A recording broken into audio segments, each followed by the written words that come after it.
Hello, and welcome to the Pragmatic Product Chat Series, where we tackle the biggest challenges facing today's product management, product marketing, and other market and data-driven professionals with some of the best minds in the industry.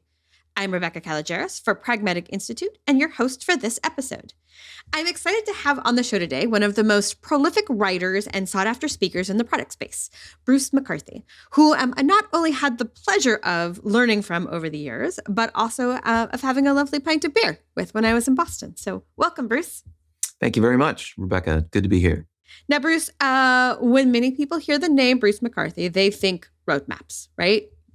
Your product road mapping book is one of the must reads on the topics. And of course, you've done the Mastering the Product Roadmap course with Pragmatic. And that's a great course. But we're actually not going to talk about roadmaps today, are we? Oh, that's my favorite subject. No, we're going to talk about your new favorite subject, of which is actually the topic of your newest book, Stakeholder Management. Right. Well, actually, I can make a very good bridge between the two because I think the Roadmaps book led inevitably to this book. I'll tell you why. In that book, we did actually write a chapter on how to get buy-in on your roadmap. And that was always something I got a lot of questions about. But the trigger moment for me was I was doing a workshop with a team of people from many different companies. And they really liked the method that we had shown them and that they had worked through to do a roadmap that's more outcome oriented. But one of the people raised their hand in the end and said, this is great, but I'm not sure I can get my company to think this way or accept this method. Have you got any ideas?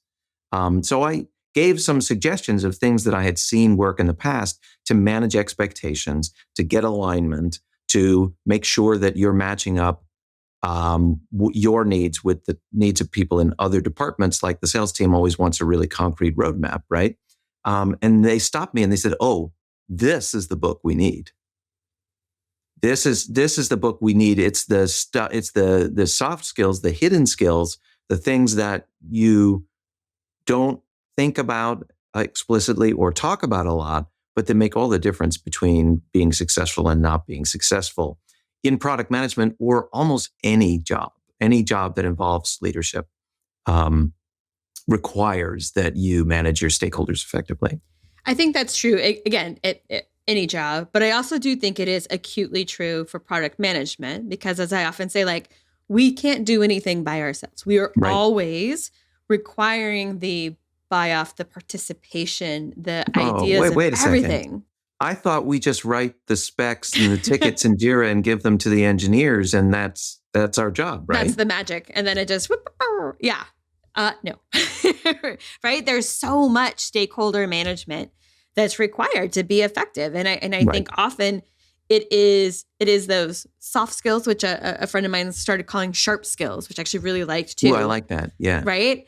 That is the difference between a successful product manager and a non-successful one, right? Rarely is it, oh, man, Bruce, he wrote the best requirements, right? if that's not what makes someone successful. And yet, to your point, we don't talk about it that much. I'll give you a concrete example of how that played in my own career.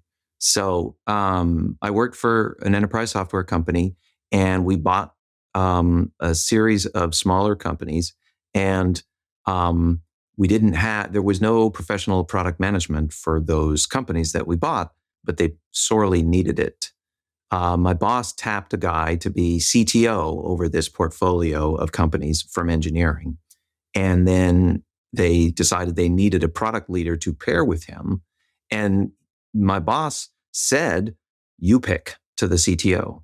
"Who do you want from my team?"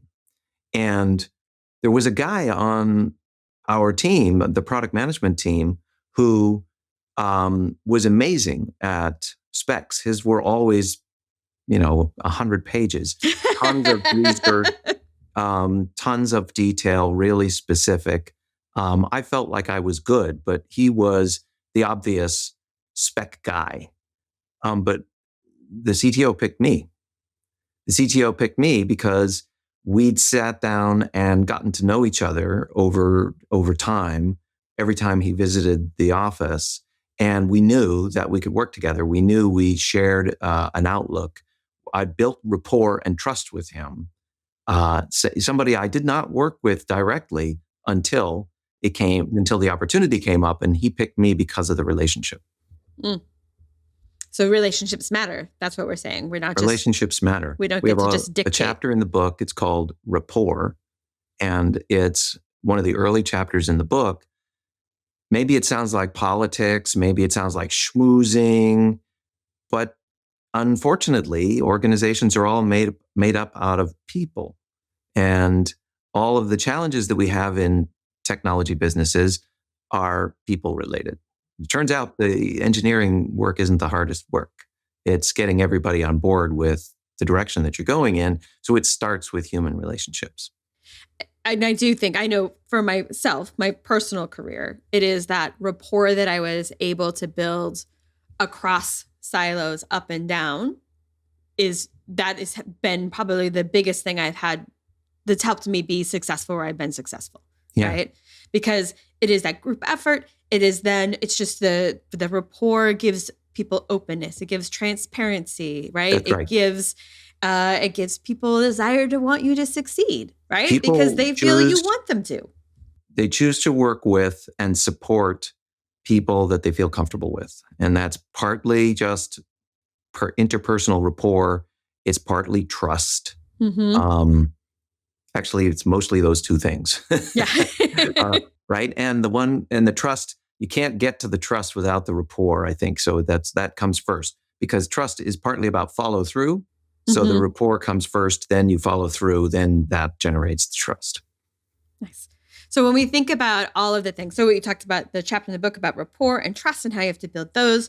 What are some of the ways that you encourage people to build rapport and trust, knowing that that's so foundational to what you teach? Well, the first thing is, you said the word transparent earlier. I think that's the beginning of it. Is when you treat somebody else, when you come to a conversation with somebody as a genuine human being, who's transparent and willing to share, and maybe even be a little bit vulnerable, admit what you don't know, admit that you are having a bad day because your back hurts, or your kid is sick, or you're having a fight with your spouse, or whatever. Mm-hmm. You put everybody else at ease because you're being transparent and even a little bit vulnerable. And so their defenses are not up so much. And then you turn the conversation around and you ask them about them.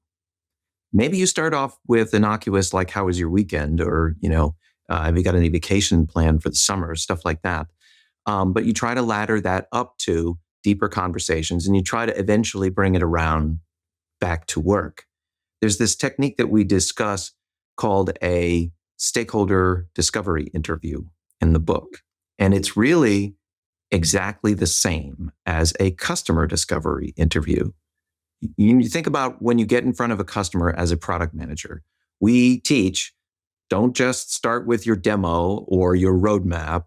Don't ask questions like, on a scale of 10 to 1,000,000, how much do you like my product? Instead, you ask them about them, right? You say, tell me about your job. Tell me what you do. Tell me what does success look like? How are you measured? What's going to get you a promotion or a bonus? What are you doing to try to meet those goals? And what's working and not working? Where are your problems, challenges, jobs to be done, et cetera? And so you learn a lot by asking all of these questions and letting them talk and summarizing back to them what you hear to make sure that you understand. And you can use those things just as you would with a customer to be able to connect the dots between what they want and need and what you need help from them on. You can say, oh, you're looking to make a name for yourself with a big splashy marketing person. Well, it just happens that we're launching a new thing on my team and we could really use your help. So we have common cause here. But even more importantly, because you took the time to ask them all about them and listened and validated what you heard, they now feel that you've developed some rapport. They feel that you're more trustworthy because you get them. because you said, oh, okay, sure, I see. What you're saying is this. That makes total sense. I get it.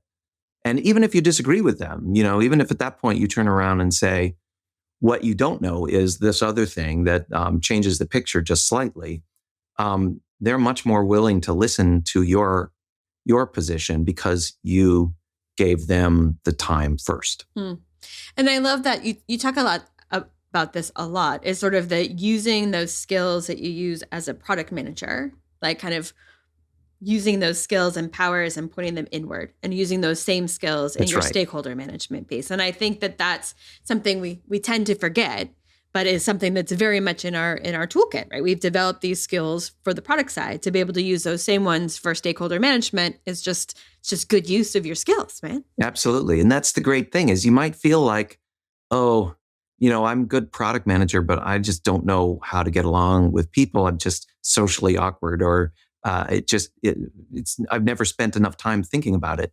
That's okay. You actually, if part of your discipline is translating for engineers, if part of your discipline is doing a discovery interview with customers and asking 5 levels of why, you can use all of those skills by thinking of just throwing a switch in your head and say, what if I thought of my internal stakeholders as a flavor of customer?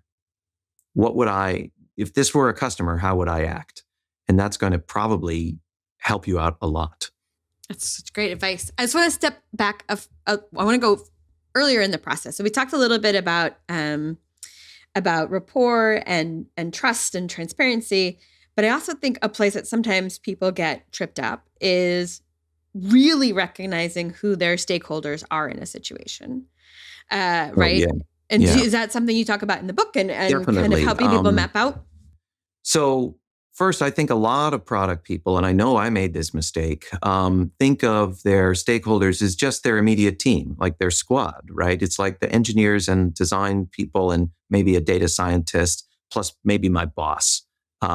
And maybe some other product managers on adjacent teams where we have dependencies. And they don't think any further than that. But I think it's important to think about 3 other aspects of stakeholders beyond that. Number 1, if your product is going to be successful in the world, it needs marketing, it needs sales, it needs support, it probably needs finance, it needs legal, it needs really disciplines from all around the company to support it, to bring it to market, to support it in market, to make sure it's safe from regulatory problems or legal problems, all of these things. And the people who run those departments around the organization can be a help or a hindrance to you. My first software product died just as it was being launched because I hadn't done that work. I understood the customer, I understood their problem. I had validated with them that my solution worked. I had 1 paying customer, but the sales team and the marketing team, it turned out too late, were completely uninterested in the product. They had already figured out all their plans and their pipeline and their programs and so on, and my product didn't help them with their goals. So I didn't have what I would call product organization fit. And as a first-time product manager, I just didn't think of that. And unfortunately, nobody warned me. So I'm here to warn people, you've got to think about that. It's not just, your job is not just to deliver something that works. It's to help the company be successful. And your product is a vehicle for the company overall to be successful. And if you can't make that case to people in these other different departments, it's not going to work. So that's number 1. Number 2 is, even among those, how do you prioritize? Like, who do you need to go to first? And different companies, I think, are, they're led differently. There are sales-led organizations. Many enterprise software companies are like that because all the deals are big and there are only a few per year. And so it really matters that you can answer the RFP in a positive way. Or other organizations, especially B2C ones, are very marketing led. It's all about demand gen and being trying to make some buzz. But others are very finance driven. It's a PE firm owns the company, and you've got to manage to the rule of 40, and you've got to make sure that you're closely watching your costs and so on. So that's for real. And others are very innovation focused, and they're kind of engineering led. You can probably figure out for yourself which you're in by the behavior you see around you. Which department is able to hire even while others are being asked to cut back? Which department was your CEO in before they were the chief executive? Were they a marketing person or an engineer back in the day? Who does the CEO hang out with when given the choice? Who do they have coffee with? Which department? An organization that I worked in that was populated half by engineers, and we sold a product to engineers. I figured must be engineering driven, except the CEO had coffee every morning with the head of sales ops, who knew the state of play of every deal in the pipeline at all times. And the CEO opened every single company meeting with a review of the sales numbers from the previous month. So those were clues about what it really was. So the reason I mention that is you've got to start with the department that really leads the company. If you have them on your side, the others will come along fairly easily. And the last one is even within that department, or even in general, I think there's this whole phenomenon of, in many companies, of somebody with no direct reports and a vague title like strategy or biz dev or partnerships or something like that. And nobody really knows what they do, but they certainly do hang out with the CEO a lot. They're Merlin, they're Mr. Spock. And so they are what we call CEO whisperers, people who have the ear of the CEO. And if you don't yourself have the ear of the CEO, as many of us don't, then you need to be on that person's good side, because they are, if they don't know what you're doing or they don't think you're doing the right things, they're going to quietly see if they can divert your resources somewhere else. Mm-hmm. Very true. Right? Okay, so we've identified, we've prioritized. We're going to take those we've prioritized in particularly, and we're going to build some trust and some rapport. What else? What are the key takeaways that you have for us in the book? Well, first, that's a kind of a complicated map of the organization. And so we advise don't bother with the org chart. It's not really all that helpful, can even be misleading. In the book, we have something we call a stakeholder canvas that we've developed that allows you to categorize and keep track of everything you know about your key stakeholders. This is like everything you know, like dossiers, like if we're going to the CIA or... Not like, that kind of depth, but you do want to map out like what kind of things are they responsible for or influence in terms of decision making. And you do want to write down, are they the sort of data-driven decision maker, or do they really just like buy into an exciting vision? We use the decision making, we use the DISC framework to describe people's sort of styles. And I think that's useful for mapping people out. And then you just also want to keep track of like what's important to them, so that you remind yourself when you're talking to this person, you have to connect it to what's important to them. So there's actually a free version of this you can get for Miro or Google Sheets or Excel on our website for the book. It's called alignedthebook.com. Put in your email address, answer a couple questions, and that and half a dozen other stakeholder management tools are free for download. But you asked what comes next, and I think this is the next most important part of the book is if you're going to make a roadmap or a strategy or even just your backlog of priorities for your team or any other thing that that you need support for, don't make the mistake of coming up with the plan yourself and then trying to convince people of it. Going around trying to get sign off is doomed, I think. Instead, you want to co-create whatever it is, whether it's a strategy or a roadmap or a portfolio strategy, allocation plan, or whatever. So invite the key people whose support that you need to be part of your process of creating this document that is the final endpoint of your process.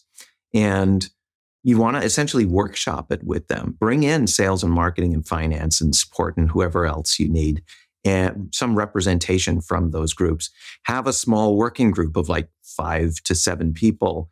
And then at the end of that process, it's not your plan, it's our plan.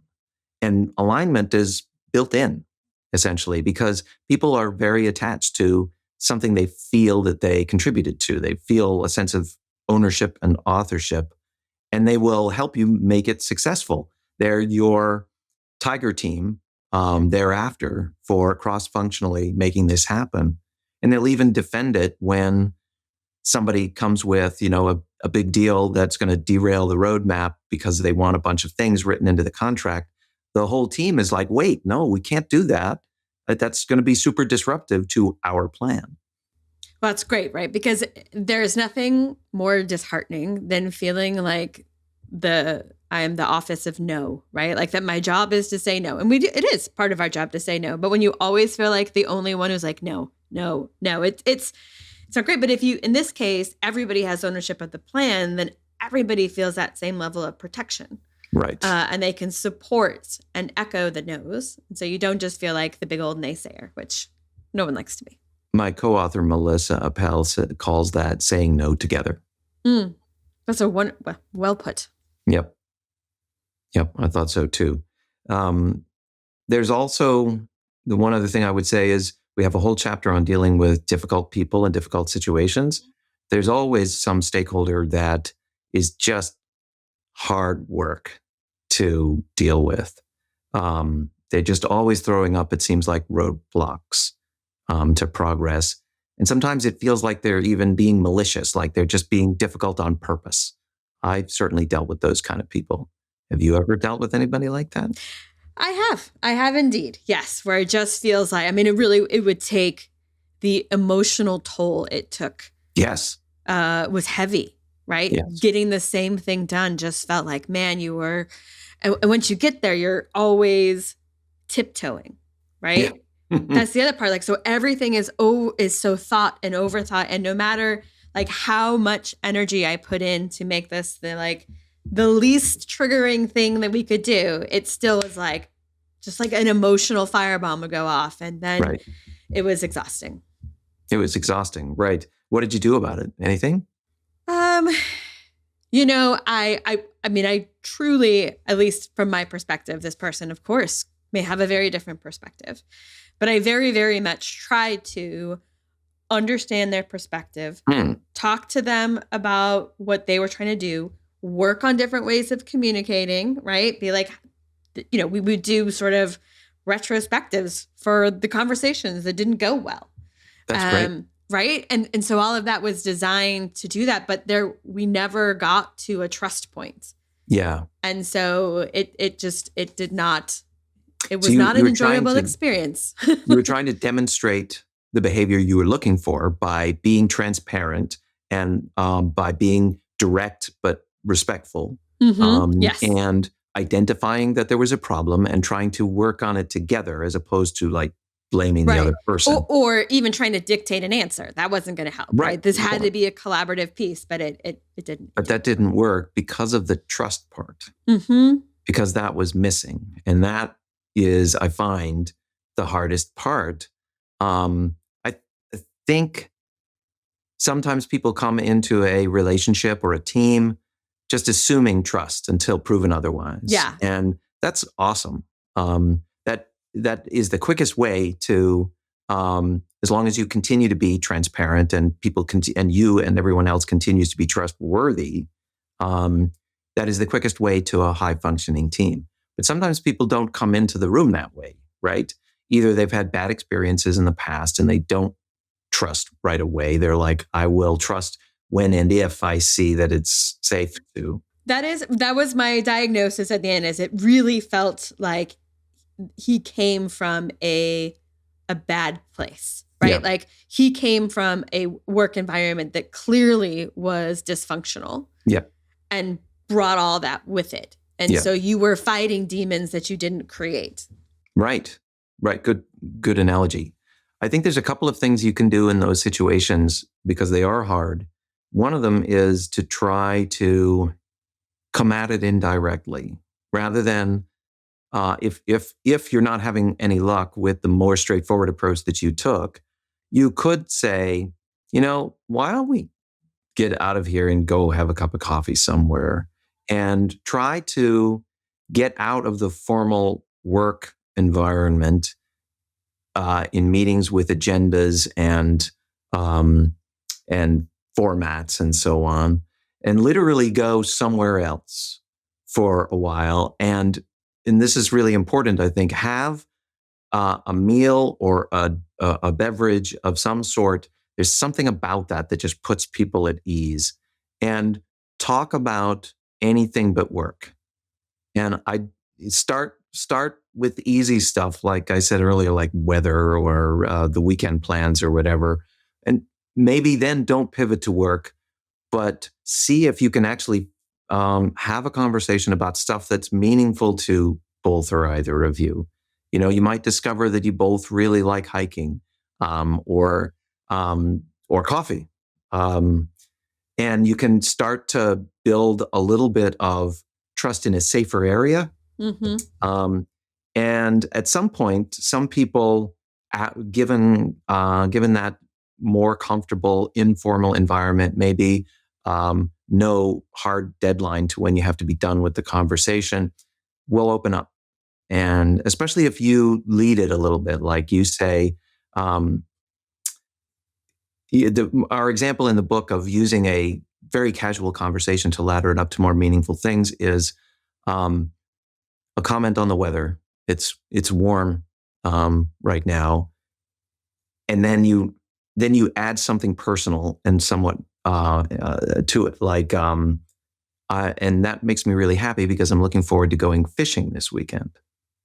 Now you've opened up about something not exactly revealing, Right. but personal. I like fishing, right? But maybe they also like something to do with the outdoors. So you can prompt that. If they don't volunteer, you can say, how about you? Right. And that gives them an opening to say whatever it is that maybe to make some sort of connection. Maybe they don't like fishing, but maybe they do like going to the mountains, or they like tennis. That's outdoors a lot of the time, or whatever. And you can find out about that. And then the idea of being outdoors in nature, the idea of being physically active, you both value that. You can discover, no matter how tenuous, some personal thing that you value that connects the two of you. That makes you more of an inner circle person and less of a need to keep you at a distance because I don't feel safe. What do you say? Sorry, I love that idea, and that would feel very instinctive to me. Struggle a little bit sometimes when we're all remote. Yeah. Right? To break free, because, and I notice this even with people who who is not driving me crazy, is it always feels very formal, right? Yeah. Even when you're onboarding someone, I think that's the difficulty. Like I have to call a meeting or send something very precise versus just stop by my new bosses and ask a quick question. Right. So it's that same kind of thing where it feels very formal and sometimes less, I don't know, organic when we're and less online. Personal. Yeah. Yeah. Very much less personal. Right. So I think this is a huge challenge for everybody because so many of us work remote, at least part-time, and many of us full-time. And even if we don't, there's no guarantee, even if we're in the office, there's no guarantee we're working with people in that same office. Yeah. Very true, right? too. They might be remote, or they might be in just an office in a different city or in a completely different time zone, and we don't even see them that often, even on Zoom. So this is hard. There are a few techniques that we share in the book that people can do. First of them is actually at least once, if you need to interact with this person regularly, if you need to depend on them, at least once try to meet in person somewhere. If it's their office, your office, some conference that you're both going to, a client you need to go see, find an excuse to get together at least once. There's something weird about us as humans. Other people who we have only seen on Zoom, they're not quite real to us. They look like they're like avatars or pixels or something that's not 100% real. I had this problem once where my company was acquired by a company with a headquarters in a different city, different state. And I needed some help from somebody in finance, and they kept ignoring me. I left them emails and voicemails and just like nothing. I eventually found an excuse to go to headquarters, and I just turned up at their desk and said, "Hi, I'm Bruce." And they were like, "Oh, sorry, I've been ignoring you." But I said, and I didn't get mad at them. I was just like, "You want to grab something to eat?" Because it was lunchtime. I picked that time on purpose. And he was like, "Sure." So we sat down and got to know each other a little bit, didn't talk about the thing that I needed help with until almost the last bit in the meal. And he brought it up. He's like, "I think we can solve your problem. It's not really a big deal." And from then on, we were colleagues, not like super best friends or anything, but from then on, it was exactly the way it should be. Right. Like colleagues in a company, both working for the same goals. But it wasn't until I met him in person that happened. So seek any excuse first. But supposing that hasn't happened, or even if it has, and you still want to maximize the relationship, again, use informal methods of communication. A lengthy email or a document that they have to set aside some time to read is not going to get you a quick response. I was on the phone with somebody yesterday who said that he discovered that the time to response to your message is inversely proportioned to its length. Yeah, I could see that. So keep it super short so that people can answer it right away. And the ultimate in super short communication is texting. So use Slack or Teams or WhatsApp or SMS, whatever, and just send one question. And make your first question an easy one. Make it a yes or a no or a numerical or a multiple choice. And you'll get a quick answer because think about your day. You're working through your backlog of messages as quick as you can. And the ones you can answer really quickly, you answer them right away. The ones you have to think about or read in depth, you save them, and maybe you don't get around to them ever. Yeah. So other people are just like that. Use that. And don't send 3 paragraphs in a text. Do not. Not that that's a pet peeve, but it's a pet peeve. Right. Or a bulleted list. Right. Do not do that. Like, how did you do this? Yeah. Right. Send one thing, wait for a response, and as soon as you get the response, follow up with the next thing. And then if this is working and it's sort of giving you both a feeling of success, the dopamine drip, the cadence will accelerate. Now, sometimes that doesn't work because you really do need to actually discuss something. It can't be done with quick, easy questions. But if you lead with a few quick, easy questions and you get the conversation going and you get to the point where you need that deeper conversation, you can say, "Can we just jump on a call for a sec?" And if you're in Teams or Slack, you can just press a button and you're in a video call with that person. And you're up to the bandwidth of the conversation to where you can see their facial expressions, their body language, their tone of voice. You get a whole lot more than you get in text in terms of rapid back and forth and course correction. It's an iterative process, just like we talk about in development or testing. With a lot of feedback. There's a lot of feedback. So when it's got to be an in-depth conversation, default to the highest bandwidth and also highest intimacy. One-on-one is the most intimate. A large group, it's hard to have a real conversation. Maximize those two things when you need to have the in-depth conversation.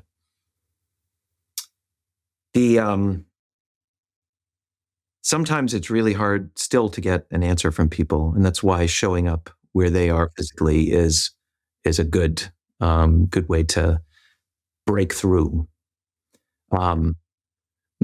You touched on this a little bit too. I think it's a good point to kind of amplify.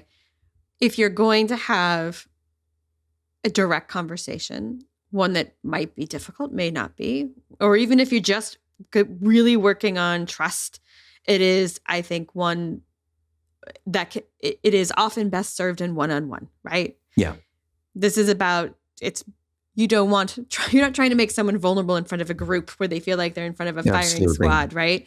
This is a one-on-one activity. Now, you can maintain rapport and trust once you have it in group settings, but still with some one-on-one. But I think the building, especially when there is someone who is difficult, is really something that needs to be thought of as a one-on-one, at least in my experience. Yeah, I completely agree. One-on-one conversations are much more effective because if you think about what anybody is going to say in a group setting, is they have to think about how what they're saying will be received by each individual person in the room. And if there's that's the micro version of politics, right? There's any sort of uncertainty about how much they can trust even one other person in that room, they're going to default to the lowest trust, safe statements that they have to in that room. And if you've developed, you think, a good rapport with that person, that's going to really hamper your ability to communicate. Okay, Bruce, we talked about lots of different stuff. And besides going to buy your book, Aligned, because there's clearly lots of goodies in there, if you could have listeners do 2 things differently tomorrow based on what we talked about today, okay, what would it be? Number 1, throw away the org chart and make a fresh map from your point of view, from what it is that you own and care about and need to be successful outward into the rest of the organization. And figure out who you need on your team, really. I think of it as an extended team around the organization that needs to support your work. And then the second thing is actually reach out to those people and say, you'd just like to chat. You'd just like to catch up. Don't try to cram your agenda down their throat. Maybe don't even bring it up in the first meeting. Instead, do something like a stakeholder discovery interview. We've worked together for a year, and I don't think I've ever really understood exactly how much you are responsible for. Pretend we've never spoken before. Introduce yourself. Tell me what you do. Tell me what matters to you. I want to make sure that I have a complete picture so we're able to work together as well as possible. People like talking about themselves. It might sound weird to ask a question like that of somebody you've worked with for years, but they'll be flattered that you asked. Yeah, I think that's very true. Okay, so alignedthebook.com is where all the tools. That's Anywhere right. else that they should go to get more Bruce? Yes, also productculture.com. We talk about the services my team and I provide to growth stage companies all around the world. We basically help companies up their game in product. We help by sometimes helping them hire a chief product officer or other senior folks. We help with coaching of those product leaders. And we do sometimes skills workshops or process workshops. Like we need to design the road mapping process for this company, or we need to align on the OKRs for the organization, whether it's at the product level or the company-wide level. And they want an experienced outside facilitation. We can provide that kind of help. Excellent. Bruce, it is always delightful talking to you about all things product and product related. And to your point, stakeholder management is something, even if you're not in product and you just really like this podcast for some reason, then I think there is an enormous amount of benefit from there. So thank you for coming on and sharing with us. Oh, it's been my pleasure, Rebecca. Thank you for having me. Absolutely. All right. That does it for today's episode. Thanks everyone for listening. And don't forget to join us next week when we tackle another great topic designed to help you elevate your product, your company, and your career.